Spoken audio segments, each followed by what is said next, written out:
Hello, good morning, good afternoon, good evening.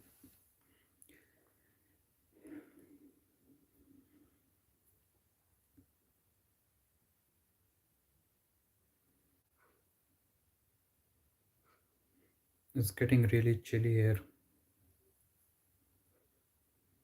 The temperature is 4 degrees Celsius now.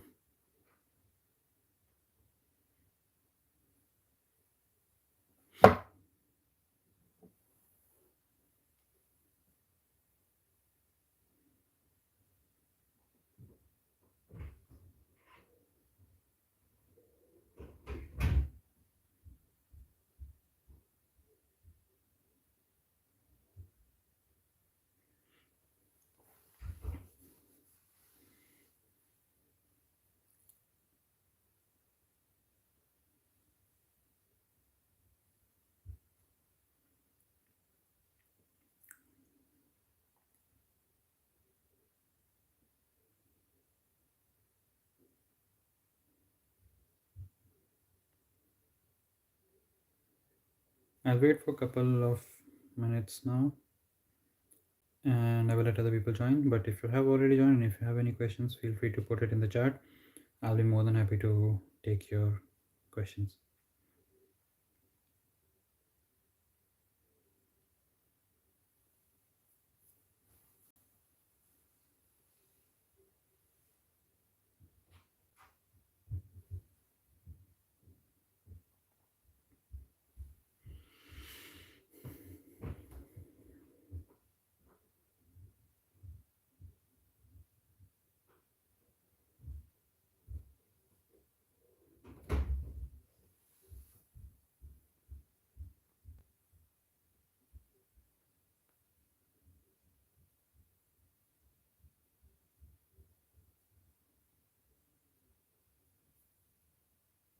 Hey, mate, yeah, sure. Go ahead. If you have any questions, do let me know in the chat.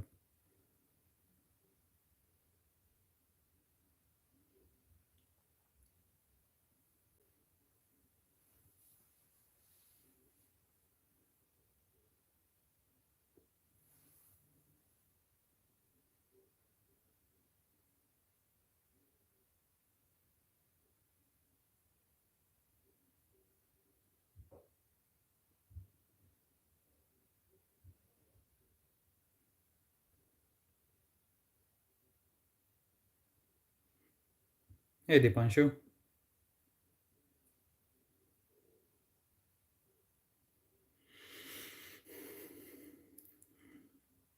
Is mathematics and computing really a good option for abroad jobs? Yes, I would say so. There are a lot of openings related to these fields, but then you also need to keep in mind that, well, not in at least not in the UK, not a lot of people getting into mathematics or STEM based courses. But when we see these things in India, there are a lot of people they are getting into STEM courses, and there are a lot of universities now, there are a lot of colleges now providing computer science related subjects, and not all universities are good, not all colleges are good. Having said that, it's not like, well, if you can get into some of the really good institutes like IITs and IITs, that's really good. But if you are not able to get into those, and if you get into some tier 3 college, then it's totally up to you how well you use your time and what all things you're learning. If you just stick to the course curriculum, maybe it won't help you. You'll have to do quite a lot of work on your own, and then you will be able to stand out of the crowd.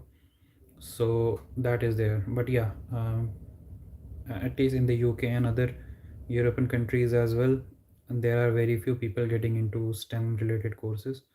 So if you take these courses, I think you will have good options, or you will have more chances of finding a job abroad.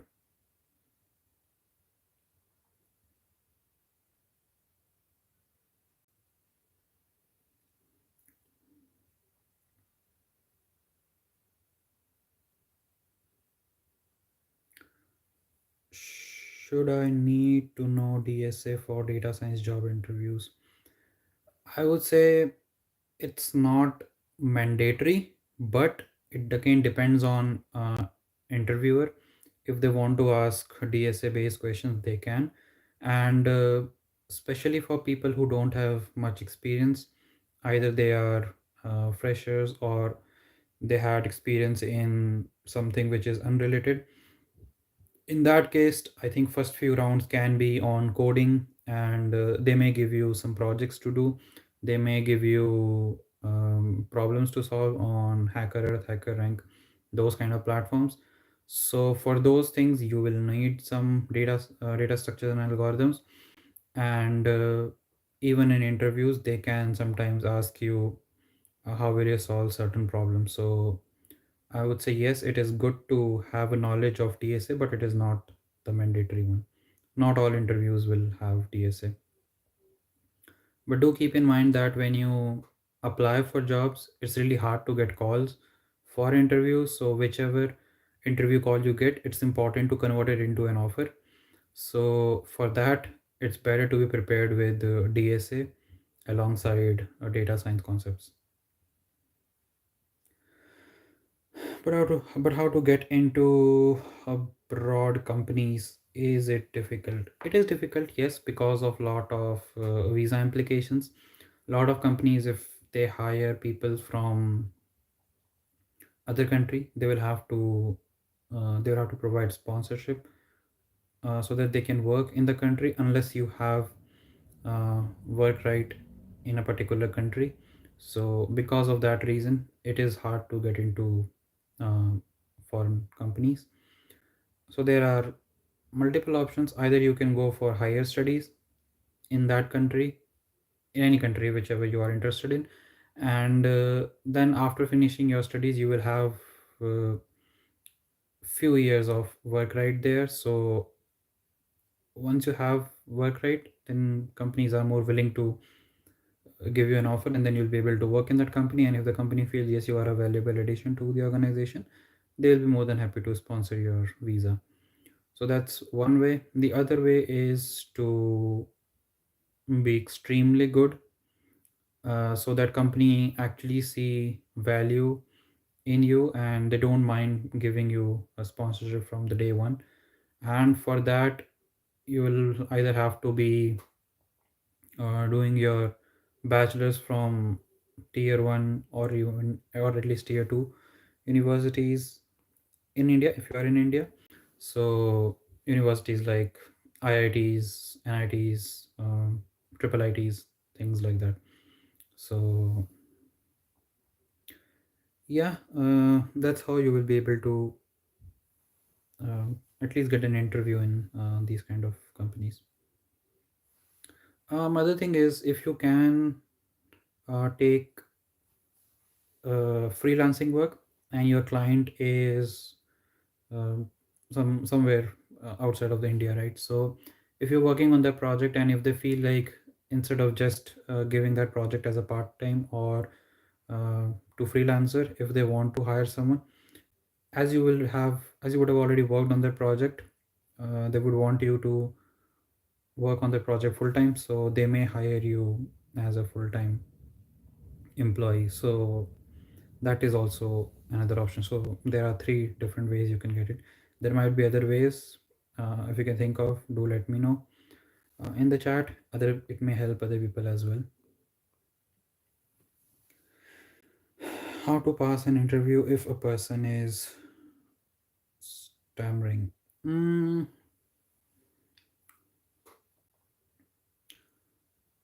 the thing is, you need to feel comfortable. That is the most important thing.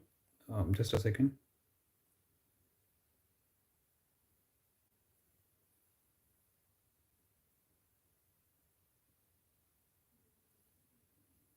Yeah, what was the question? Right, yeah.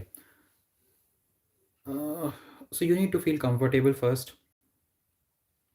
And to feel comfortable, and I totally understand that when you go to an interview and your pulses are going high and it's hard to control.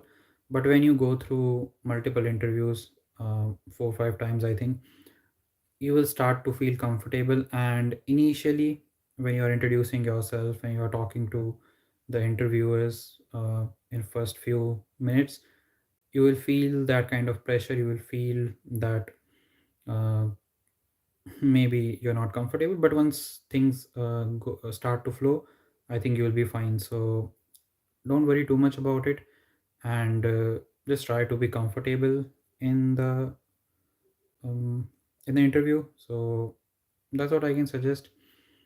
And again, if you are good with your technical skills, then you will automatically be comfortable, and you will already be in a state of mind that whatever questions they will ask, I'll be able to answer those questions. So that again eases some of the pressure. So I think if you prepare all those kind of things, and maybe also practice introducing yourself. So if you, because the introduction is more like similar in all the interviews, so you can prepare for that beforehand, and once your introduction goes well, I think from there you should be able to perform it well.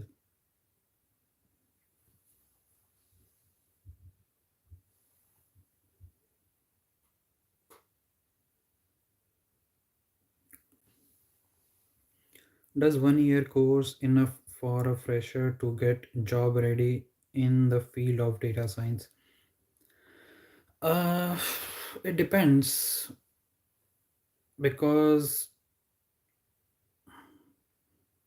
yes, it depends on your learning capability, how fast you can grasp concepts, and how many projects you're working on. Some people take 2 week 2 weeks to do the same project, but then for someone it will just take 1 week or maybe even less. So if you are taking too much time to do one project, um, then it will take more time for you to probably learn all the skills. But then it also comes down to how you're doing those projects. There are some people, they just go on Kaggle, they get the data, and sometimes they go to the discussion section, they see code, they copy paste, and now you have ChatGPT. You can ask ChatGPT to generate code for you. It will do everything for you. You will just put the code together, and the project is done. But that's not how it should be. When you are learning data science concepts, you need to understand each and every line, each and every concept that you're using in your project, because when you will put those projects on your resume, interviewer can ask anything from that. Lately, when I interviewed a candidate, he told he did some computer vision problem, and I asked him a simple question: how a convolution neural network works. He couldn't answer. So it shows that you can easily copy paste code from online repositories, but then you need to understand how it is working under the hood. So that also is something. And I would suggest, whenever you're doing any kind of project, make sure you know each and every thing that is involved in that project. So again, it depends. It's really hard to say that whether 1 year is enough or not. So yeah. Is it cold in Newcastle nowadays? Yes, it is. At night, the temperature was -1. Now it is 4 degrees Celsius.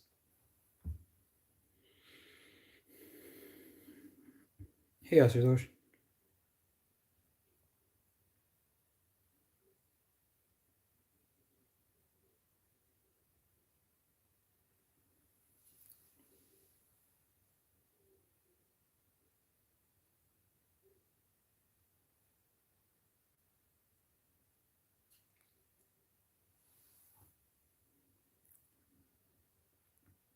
Research in data science have future. What are its benefits? Here are the top research colleges in India that offer research in data science. It will offer job. Is it better than BTech?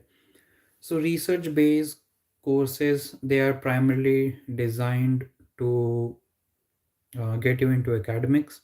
So if you want to be a professor, if you want to be in research itself, and there are a lot of companies like OpenAI, Google, Microsoft, they have their own R&D department.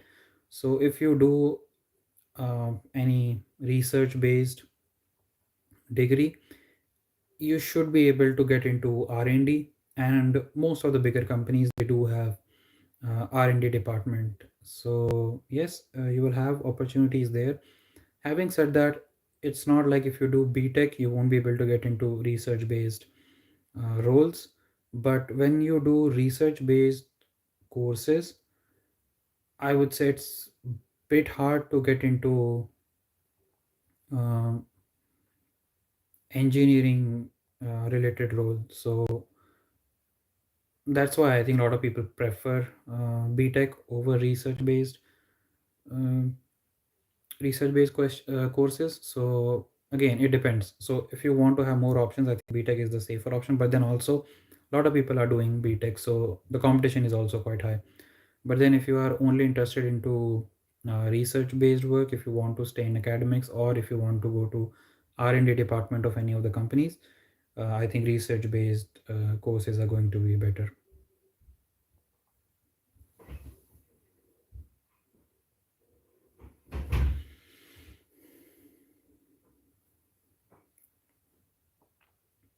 How the dissertation process goes on in masters in the UK?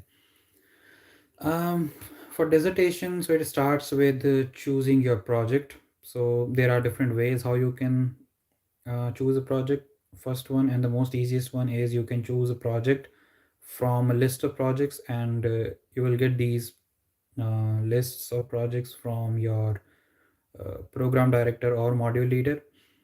So that's the first way. The second way is, if you are doing an internship, you can bring that project as a dissertation if it's a complex enough.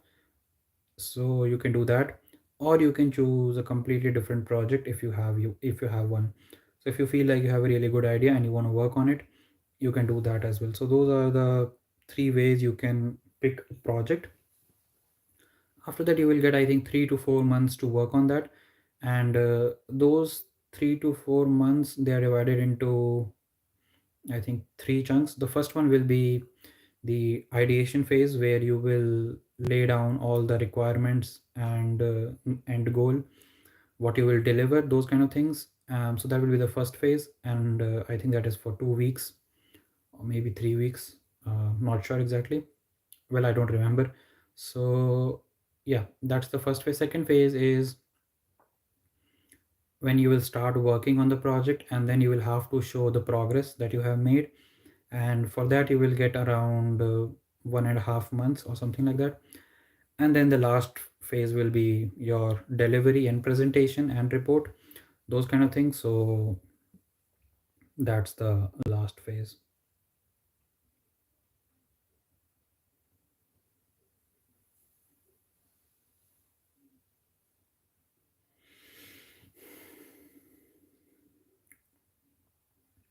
Can you help me in getting in touch with someone who can help me in getting a student accommodation in Colchester? um I may know someone, but I'll again have to see whether they are still in Colchester or not. So if you could connect with me on LinkedIn, I will probably be able to share their contacts. The other option is you can find a lot of student accommodations on Embed Student, Uni Echo. There are a lot of different platforms. If you simply search for student accommodation in Colchester, so there you will be able to find a lot of websites, and you can book one from those websites. So those are the ways how you can find in student accommodation. But if you really want some contact, drop me a message on LinkedIn. I'll be more than happy to help.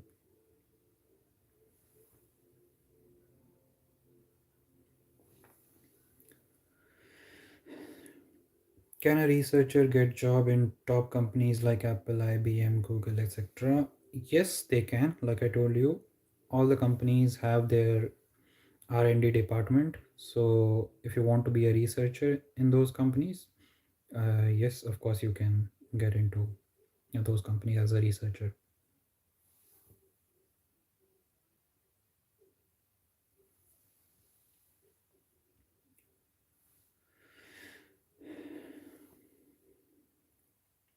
What do you think about graduate jobs? Is it worth applying for MSc student if he has some experience?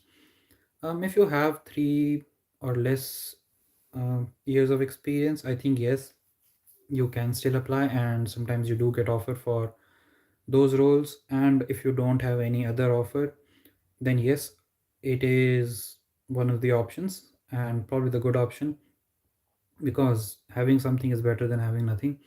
So yes, of course you can apply, but if you have experience more than 3 years, then probably they won't consider your application. So that is something you need to keep in mind.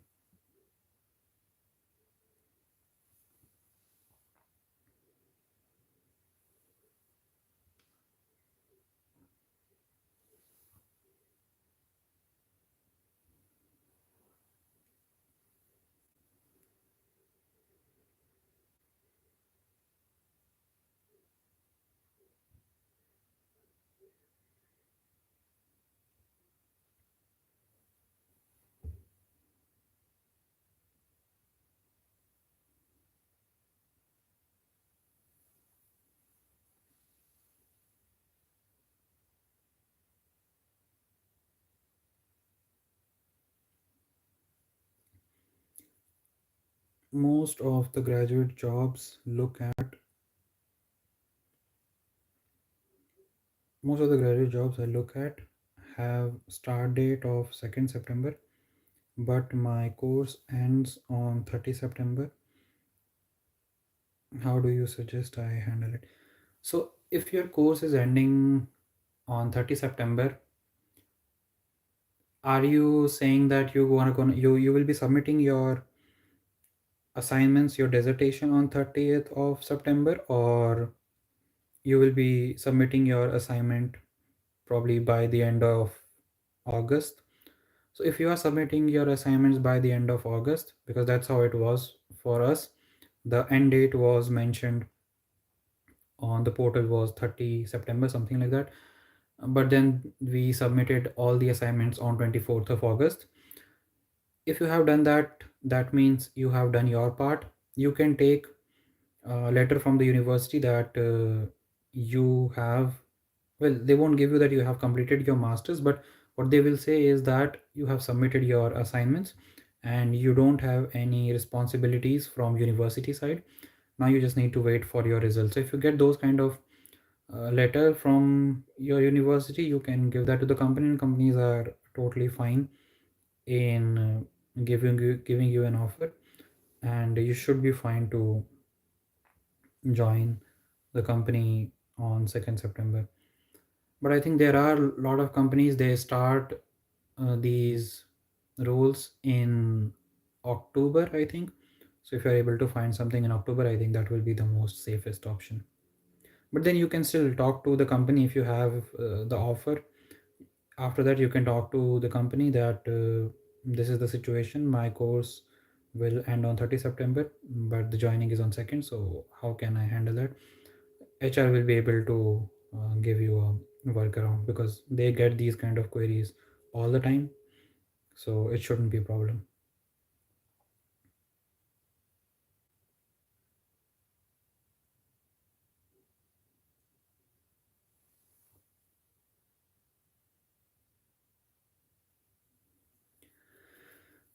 Is Stanford University a good option for data science? Does it have placements? So all the universities abroad, they don't have any kind of placement, so to say, because in India usually you get a lot of companies coming to the universities, and then they do this campus hiring, which is not a case in abroad universities. So you need to find job on your own. But talking about the university, yes, of course, if you do your masters from Stanford University, I think you should be fine. You should be able to find something relatively easily, because companies do look for people from those kind of universities, simply because it is really hard to get into those universities. And if you are able to get into those universities, that means yes, you are a capable candidate. And while the companies do want you to have some knowledge, the main thing that they are interested in is how good you are in terms of picking up things, because you may have learned TensorFlow in your data science course, but then the company is using PyTorch. So whatever you learned in TensorFlow will go out of the window, but then the underlying concept's gonna stay the same. So how a convolutional neural network works, how a Gen AI work, how transformer works. So if you know all those kind of things, it's just a matter of tool, which tool you're using to implement those things. So they will test you on, do you actually understand how those concepts work? If you are able to answer those questions, yes, you are a good enough candidate. And if you are going to universities like Stanford or some top universities, that shows that yes, you are a capable candidate. So I think if you do your masters from such universities, you should be able to find something.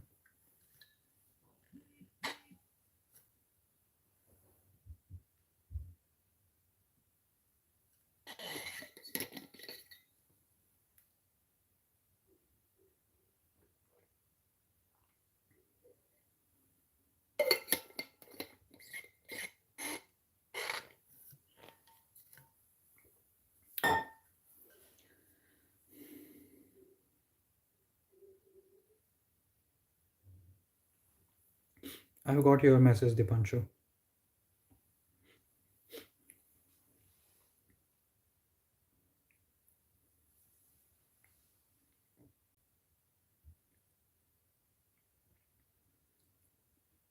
When the university will release the academic schedule for the course, which is starting in January, they should provide you. Well, it depends when it is starting in January. If it is in the mid of January, and I think usually that's the time when courses start, so they will provide you the schedule, hopefully in the first week of January, or well, it has to be first week of January, because last week of December is complete shutdown because of Christmas. So I think it will be first week of Jan.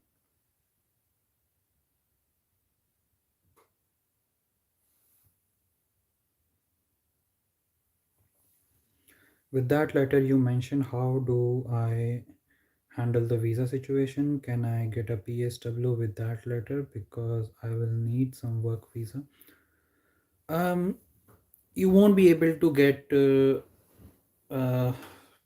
PSW with that letter, when because first university will have to inform the home office that you have completed your degree, and then they will also provide you the degree itself, and then you will be able to apply for post study work visa.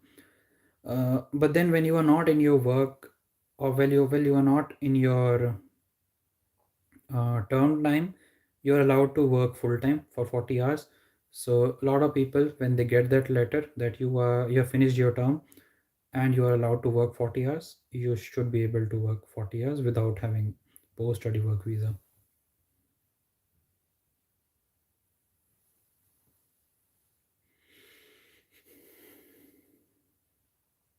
Will PSW close in 2024? Well, we don't have any information on that as of yet. And if they are going to do that, uh, they will inform people well in advance. And I think now for September 24 intake, applications have already started. So if people have applied and if people have received offer, I don't think they will stop it for 2024 until September intake. January intake is not a question at all, because you will get a post study work visa for January 24 intake.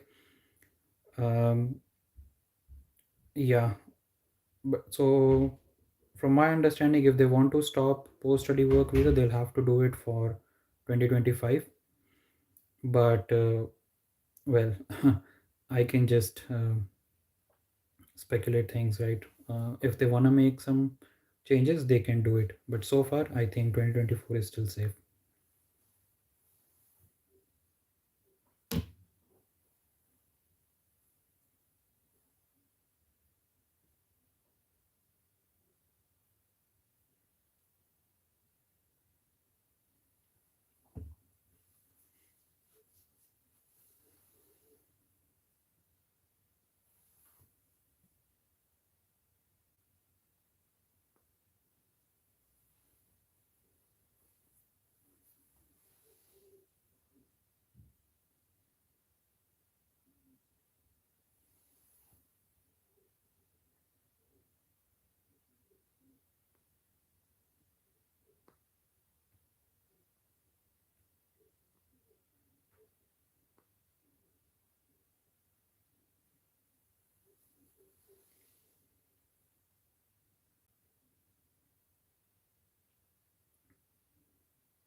Have we reached the end of all the questions now?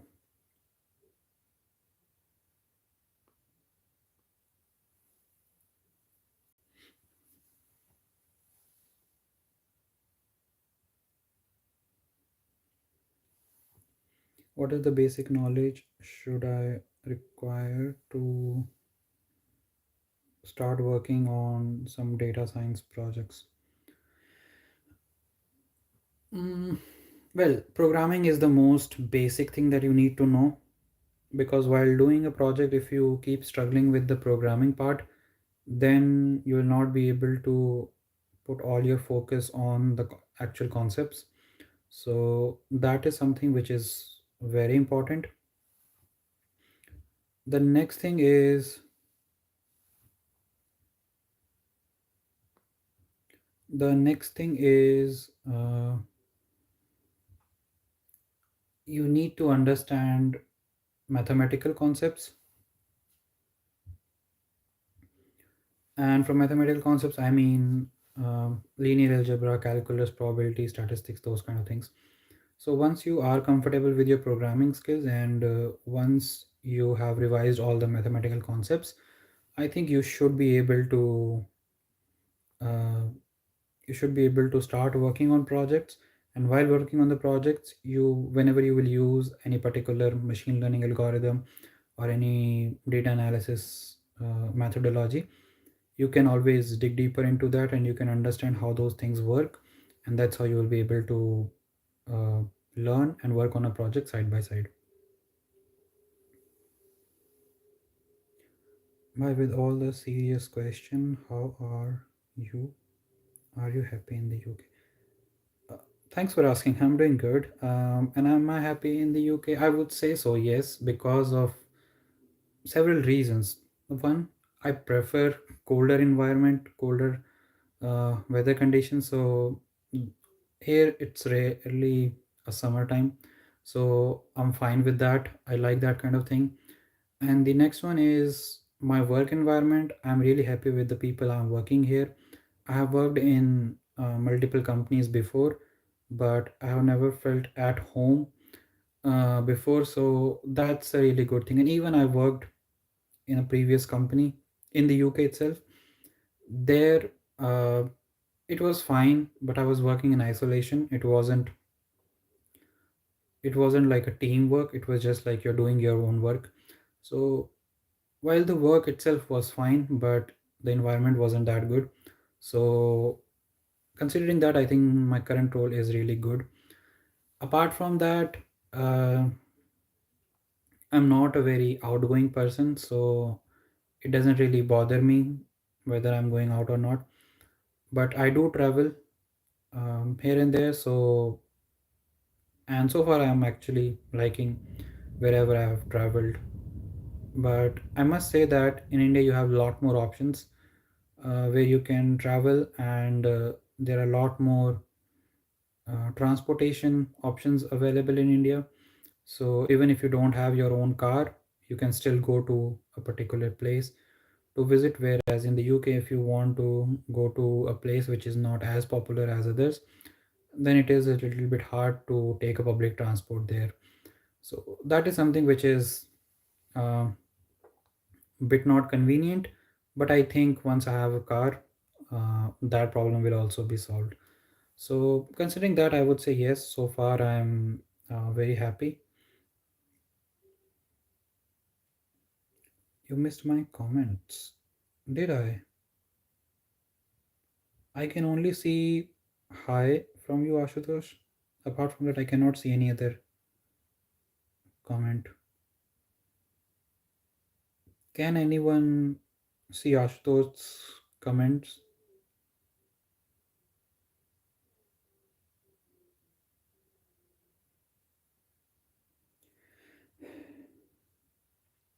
Yeah, because I can only see hi, but apart from that, I cannot see anything else. Maybe YouTube restricted it because of some reason. So if you could reword your comment, probably I'll be able to see it.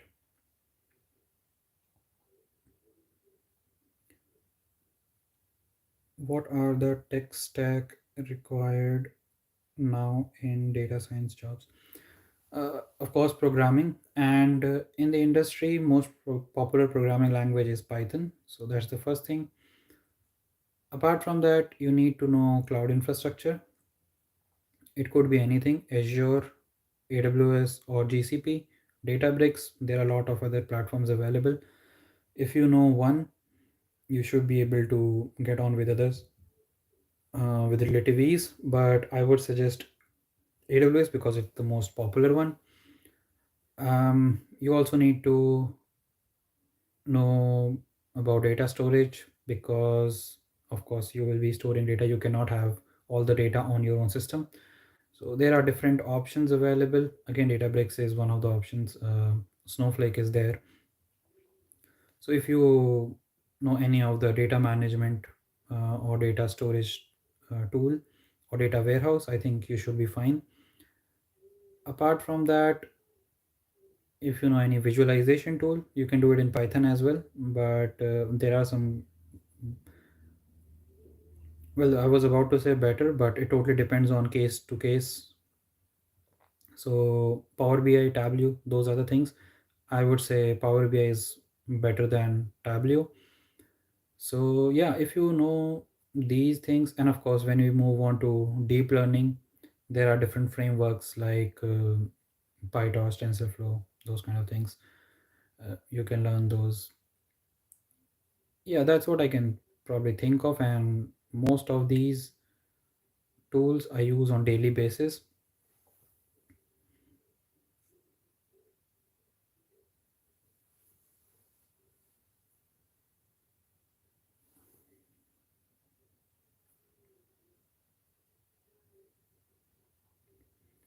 Do you know any courses specializing in data engineering? No, not really, but I think maybe you'll be able to find a course something like data science specialization in data engineering, because I have seen some of the courses where they say data science, and in bracket they will be like specialization in visualization, specialization in AI. So I would assume there will be courses with specialization in data engineering as well. But I personally don't know if any of the universities they offer anything like that.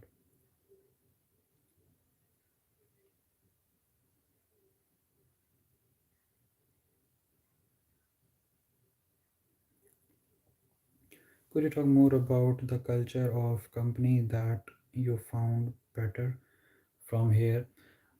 Yeah, in India, uh, well, I have worked in service-based companies in India, so I cannot comment how it is for product-based companies in India.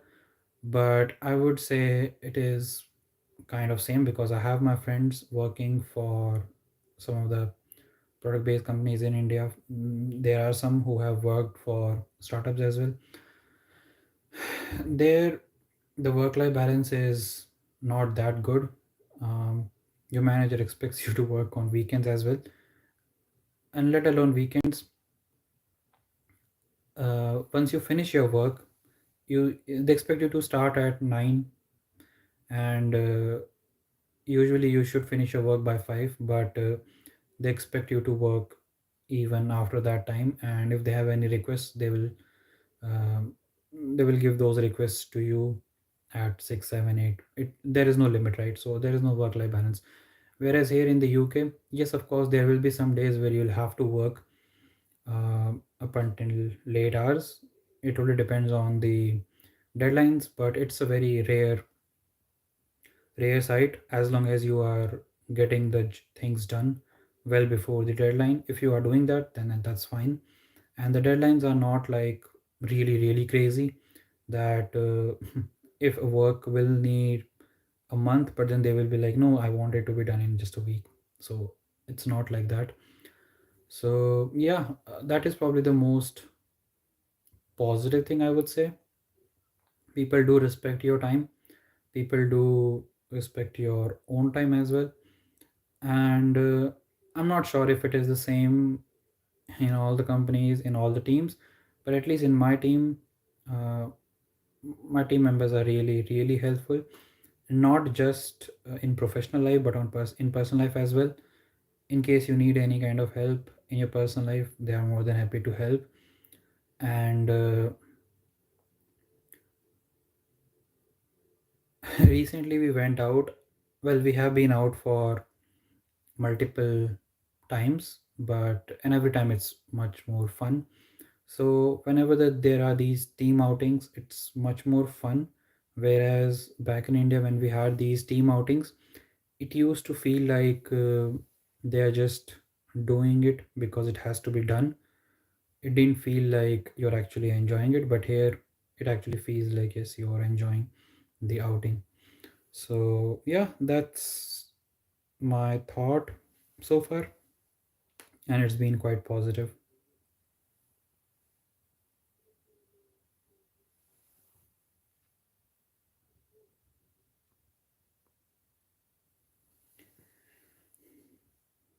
No worries, Ashutosh.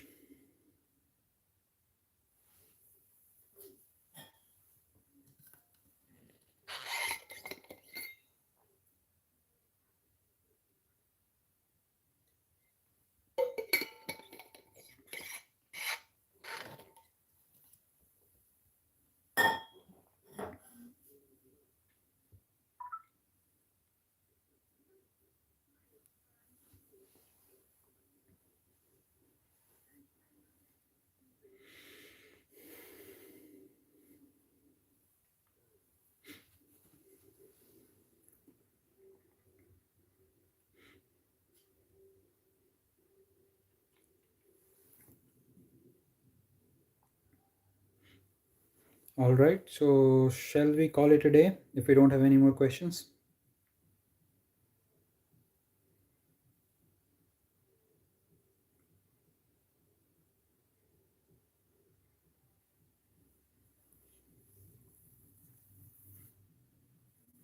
I'll wait for one more minute so that it will be so that we can round the time to 45 minutes. In the meantime, if I get a question, I'll be more than happy to answer.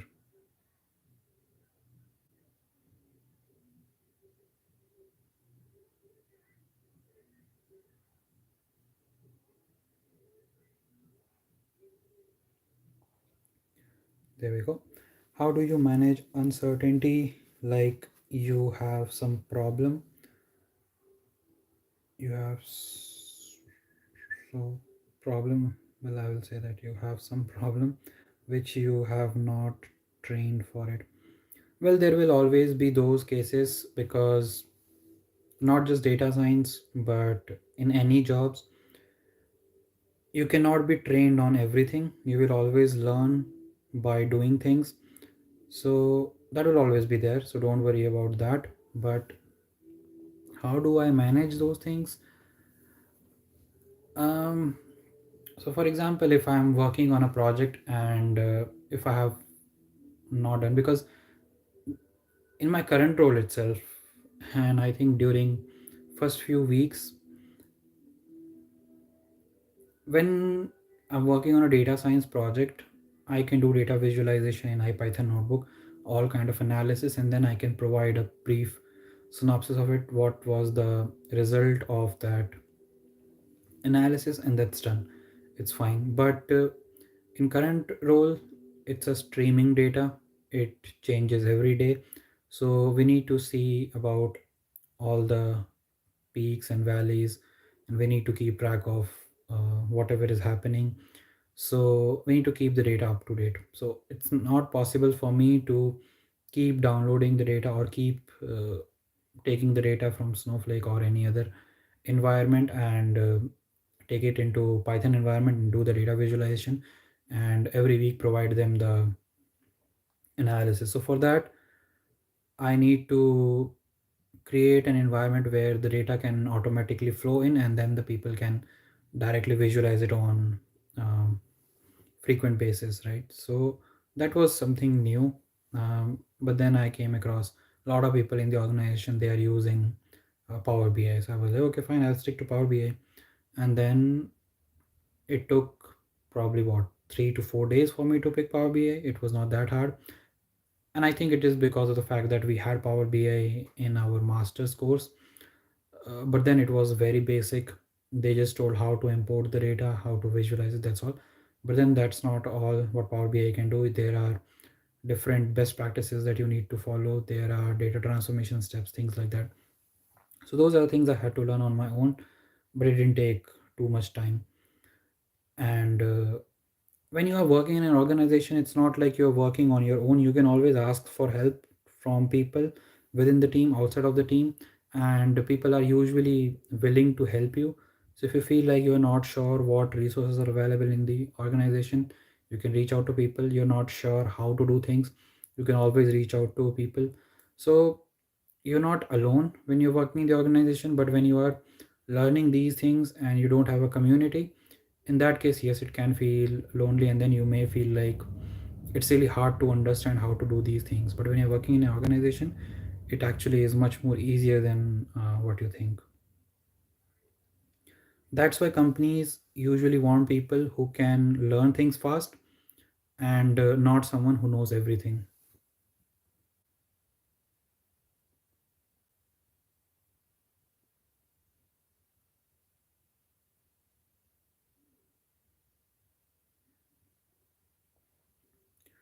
What if manager expects deadline since you are not confident how to manage it? I don't know if I understood your question properly, but um, if you're saying what if manager expects deadline, right? So manager want you to give a deadline, right? That is there. So there will always be deadlines for any task. So you need to tell that this task can be done in this much time. But if you are not sure, you need to be very clear with your manager that I'm not entirely sure how to do it. I still need to research on this, and then I can come back. So you can take a day or two to research on that, and then you can come up with a definite deadline, and then you can probably you'll have to finish the work in that particular deadline. But if the deadline has been provided to you by the manager, then you need to stick to that deadline. So it's not like a manager will give you a task and then you have to tell them the deadline as soon as you get the task. You can take some time, you can take a day or two to analyze the problem, and you need to understand the full extent of the problem or the task, and then you can give them the deadline that this can be done within this time frame. I hope that answers your question.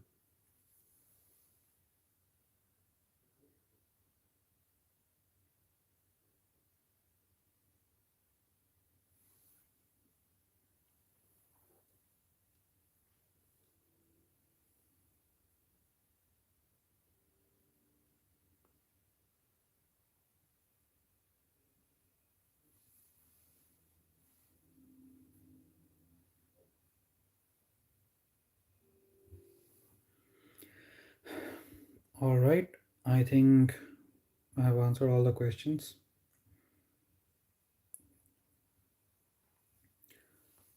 Thanks everyone for joining, and probably I won't be able to do this live Q&A next week because I'll be traveling to India. So I think I will still be mm, on flight. If not on flight, then maybe on train.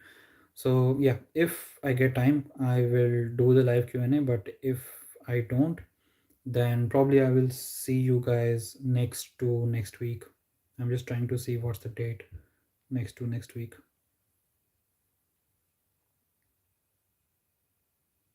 Yeah. So next week, for sure, I'll see you guys. Have a great weekend, everyone, and keep learning. Enjoy. Bye.